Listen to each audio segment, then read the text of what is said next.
Bom, pessoal, depois então de ter assistido ao vídeo sobre frase e oração em período, compreendendo essas questões essenciais da sintaxe, agora a gente chega para falar um pouquinho sobre os termos essenciais da oração e, especialmente, falar sobre um termo específico que é o sujeito.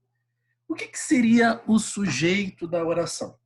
Segundo Segala, é o ser do qual se diz alguma coisa, é o ser do qual se fala sobre algo, uma informação a respeito de outrem, a respeito de um objeto, a respeito de um ser. Enfim, é uma informação referente a um elemento específico na oração, um elemento específico no contexto. É importante saber que ele é um termo essencial porque dificilmente a gente vai construir uma oração sem a presença desse sujeito, seja em determinadas construções básicas de língua. Nós precisamos de um sujeito como um termo essencial da oração e também de um predicado. O predicado é a informação total a respeito desse sujeito. Então vamos lá. A gente precisa ter em mente que sempre quando vocês forem fazer uma questão que envolve a análise sintática, que é o que a gente começa a estudar agora em Porte 2, o primeiro objeto de estudo sempre é o verbo. Deixa eu escrever aqui melhorzinho. Sempre vai ser o verbo porque é a partir dele que conseguiremos identificar os constituintes da oração, os outros elementos presentes dentro do contexto. Então, para vocês identificarem o sujeito, fica muito mais fácil quando a gente pergunta quem. Olha para o verbo e pergunta quem. Quem fez, quem participou, quem realizou determinada ação. Vamos lá então. Leandro saiu às 18 horas. O primeiro passo que a gente faz é a análise do verbo. Qual é o verbo? Saiu. E aí a gente se questiona. Quem saiu? Quem saiu foi Leandro. Então, Leandro é o sujeito da minha oração. Lembrando que o termo essencial, além de sujeito, nós temos também o que procuramos denominar como predicado, que nós estudaremos na próxima aula. Mas aqui não custa nada falar sobre ele. O que seria o predicado? É toda a informação a respeito do meu sujeito. Então, qual é a informação que eu tenho a respeito de Leandro? Leandro saiu às 18 horas. Então, às 18 horas é o meu predicado e Leandro é o meu sujeito. O que seria o predicado? A informação a respeito do sujeito, aquilo que se tem a ser dito sobre um elemento. Então, sempre pensando na perguntinha quem, entendendo, analisar primeiro o verbo e buscar o predicado, a informação constituinte sobre esse sujeito. Bom, entendendo então o que seria sujeito de forma inicial, a gente precisa entender também que um sujeito ele precisa também focar no núcleo. O que seria um núcleo? Núcleo é a informação central do sujeito. Como assim, professor, a informação central do sujeito? O que você quer sugerir com isso? Vejamos o segundo exemplo. As chuvas abundantes, pródigas, violentas, fortes, anunciaram o verão. Qual é o primeiro passo? Identificar o verbo. Qual é o verbo? Muito bem, anunciaram. E aí eu vou perguntar para vocês, quem anunciou o verão? Quem anunciou o verão? Claramente, nesse contexto, nós veremos que as chuvas abundantes, pródigas, violentas e fortes. Então, todo esse contexto, tudo isso daqui é o que eu procuro chamar de sujeito. Só que, para identificar um sujeito, fazendo essa perguntinha a partir do verbo, é interessante também focalizar no núcleo. O que seria o núcleo? O núcleo é a informação central, a informação primordial dentro do sujeito. Geralmente, o núcleo ele é um substantivo. Então, quem anunciou? Dentro de as chuvas abundantes, pródigas, violentas e fortes, dentro desse sujeito, quem seria, então, a informação principal? Seria abundantes? Seria pródigas? Seria violentas? Seria fortes? Seria as ou seria chuvas? Exatamente, chuvas. Então, chuvas é o nosso núcleo do sujeito. Então, aqui nós temos o núcleo do sujeito. Professor, por que é interessante saber sobre o núcleo do sujeito? Porque é uma questão de concordância verbal que vai nos ajudar muito. Lembrando que esse processo de concordância verbal é sempre a referência correta do sujeito com o verbo. E o verbo precisa concordar com o núcleo oracional. Então, eu tenho abundantes, pródigas, violentas e fortes como determinantes, como termos especificativos de chuvas, porque não são chuvas quaisquer, são chuvas abundantes, são chuvas pródigas, são chuvas violentas e fortes. Então, esses adjetivos assumem uma função sintática específica de determinar o núcleo do sujeito. Então, por isso que é importante saber identificar o núcleo. E veja, chuvas, plural, concordando com anunciaram. Outro ponto que a gente precisa destacar, qual é o predicado desta oração? Anunciaram o verão. Então, isso aqui é o meu predicado. Por que é o meu predicado? Porque é a informação que eu tenho a respeito do meu sujeito, que também pode ser a respeito do núcleo do sujeito. Até aqui tudo bem, pessoal? Tranquilo? Então, sempre pensando, primeiro olha o verbo, procura identificar o sujeito, procura identificar o núcleo do sujeito e veja o predicado. Vou apagar só esse pedacinho aqui para a gente conseguir fazer de baixo. Bom, o que a gente precisa ter atenção também, que é muito interessante. Nem sempre o sujeito vem na frente do verbo. Aqui eu tenho sujeito, aqui eu tenho verbo, né? Isso aqui é o que eu chamo de um adjunto adverbial. Lembra lá da aula de advérbios que a gente viu? Uma circunstância temporal. No entanto, essa circunstância temporal, ela pode ser deslocada também para oração, assim como o verbo pode ser deslocado, sujeito, enfim. Isso aqui é uma ordem direta. Né? O que seria uma ordem direta? Sujeito, verbo e determinado complemento. Essa aqui de baixo é mais direta ainda. As chuvas abundantes, pródigas, violentas, fortes, é o que eu chamo aqui de sujeito. Anunciaram é o que eu chamo de verbo. Quem anuncia, anuncia algo, anuncia alguma coisa. Anuncia o quê? O verão. Então, aqui é um complemento verbal. Então, eu estou trabalhando aqui ainda com elementos postos em ordem direta. O que seria uma ordem direta? Sujeito mais verbo mais complemento verbal. Só que há a necessidade, muitas questões fazem isso, de deslocar os termos oracionais. Então, às vezes, o complemento verbal vem na frente, o sujeito está no depois, primeiro vem o verbo, enfim. Mas como que a gente consegue identificar o sujeito da oração, mesmo numa oração assim desconecta? Localiza primeiro o verbo e pergunta quem. Quem faz essa ação que fica mais clara aí para localizar. Tudo bem? Então, analisemos aí a última. O apito dos torcedores das arquibancadas confundiu os jogadores. Primeiro passo, localizar o verbo. Qual é o verbo? Exatamente, confundiu. E aí a gente pergunta, quem confundiu? Perceberemos que tudo isso aqui é o nosso sujeito. O apito dos torcedores das arquibancadas. Tudo isso aqui é o meu sujeito. No entanto, neste sujeito, eu tenho um núcleo, tenho uma informação principal. Qual é a informação principal? Entendam que sempre o sujeito tem que concordar com o verbo. E, mais claro ainda, o núcleo do sujeito precisa concordar com o verbo. Analise a seguinte estrutura aqui. Eu tenho dois torcedores, eu tenho das arquibancadas. Todos esses termos estão no plural. E todos esses termos determinam quem? O apito. Todos eles são determinantes de apito. Então, o núcleo, a minha informação central aqui, dentro desse sujeito, né, extenso, é o apito.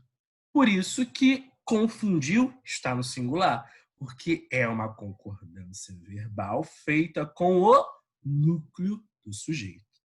Beleza? Tranquilo essa parte? Espero que tenha ficado aí bem mais nítido para vocês. Bom, então vamos avançar. E aí a gente chega, né, entendendo qual é o papel do sujeito e o que ele pode predicar dentro de uma oração, a gente começa a classificar esse tipo de sujeito. A primeira classificação é um sujeito simples. O que seria um sujeito simples? Ele apresenta somente um núcleo. Então, é uma informação central, que é ligado diretamente ao verbo. Então, primeiro passo, localiza o verbo, pergunta quem, e aí a gente vai procurar esse sujeito. A rua estava deserta. Qual é o verbo? Estava. Verbo de ligação. Quem estava? A rua.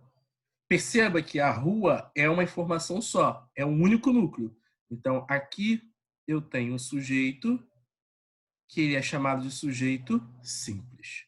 Ok? Todos cantaram durante o passeio. O que eu faço primeiro? Olha o verbo. Cantaram. E aí eu pergunto, quem cantou? Muito bem, todos. Perceba que todos... Ah, professor, mas está no plural. Dane-se se está no plural. O que eu quero saber é a quantidade de núcleo. Só tem um núcleo. Se tem um núcleo, é sujeito simples, mesmo que esse núcleo esteja no plural. E todos também é um pronome. Ou seja, pronomes também podem ser sujeitos. Então, ó, aqui é um sujeito simples. Por que é um sujeito simples? É um único núcleo ligado ao verbo. Beleza? Muito fácil essa parte, né? Sujeito composto. Aqui a gente precisa ter duas observações interessantes. O nome já diz, se é composto, é porque tem dois ou mais núcleos ligados diretamente ao verbo. Acompanhe um exemplo. Tênis e natação são ótimos exercícios físicos. Qual é o verbo? São. Muito bem. O que são? Quem são? Quem são ótimos exercícios? Quais são os ótimos exercícios, na verdade? Quais são? Tênis e natação. Então, ó, tênis e natação é o meu sujeito. Só que observe esse sujeito. Qual é a informação principal? É para falar só sobre o tênis? É para falar só sobre a natação? Eu falo sobre ambos os elementos. Se eu falo sobre ambos, eu estou falando tanto do tênis quanto da natação. Então, eu tenho a presença de dois núcleos dentro de um sujeito, o que vai caracterizar para mim um sujeito que ele é composto. Beleza? Até aqui tranquilo? Atenção para esse segundo caso aqui, ó, que ele é recorrente das provas. Vamos lá. Quando eu observo o primeiro exemplo que acabaram de fazer, tênis e natação são ótimos exercícios físicos. São, que é do verbo ser, ó. Perceba que o meu sujeito está antes do verbo. Antes do verbo, o sujeito está. No entanto, agora eu tenho jogaram Bruno e Carlos. Perceba que eu desloquei esse termo. Eu coloquei o verbo antes do sujeito composto. Porque quem jogou? Bruno e Carlos. Então, eu vou caracterizar isso aqui. Opa! Eu vou caracterizar essa proposta como um sujeito composto. Então, isso aqui, para mim, é um sujeito composto. Mas preste muita atenção. Quem jogou? Bruno e Carlos. Então, a minha concordância verbal ela está sendo feita tanto para Bruno quanto para Carlos. Agora, pessoal, observem a construção de baixo. Jogou Bruno e Carlos. Jogou? Sim, jogou. Por que jogou aqui está correto? Quando eu tiver verbos antes de sujeitos compostos, houve a presença de um verbo antes de um sujeito composto, este verbo tem um caso de concordância específico. Por que ele tem um caso de concordância específico? Este verbo ele pode tanto concordar com o termo mais próximo, quanto concordar com os dois elementos. Então, aqui em jogaram, veja que há a concordância feita para Bruno e Carlos. Correto. Veja que jogou Bruno e Carlos. Eu tenho um sujeito composto.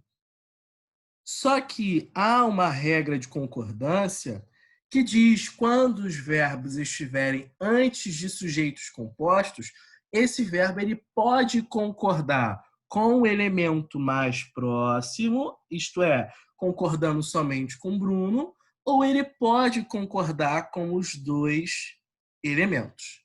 Então, tanto jogaram quanto jogou está correto, porque estão diante de sujeitos compostos, porque apresentam dois ou mais núcleos intrínsecos ligados ao verbo. Ok? Sigamos. Além disso, nós temos um sujeito bem específico. Esse sujeito ele tem várias nomenclaturas. Eu posso ter um sujeito oculto, contextual, subentendido ou elíptico. Todos esses nomes dizem a mesma coisa, só que é interessante mostrar para vocês essas outras nomenclaturas. Então, eu tenho um sujeito oculto, que pode ser chamado de contextual, que pode ser chamado de subentendido, que pode ser chamado de elíptico. Não tem problema. O que seria esse tipo de sujeito? É um sujeito que ele não está presente na oração. Por exemplo, nós vimos aqui os anteriores, tênis e natação são ótimos.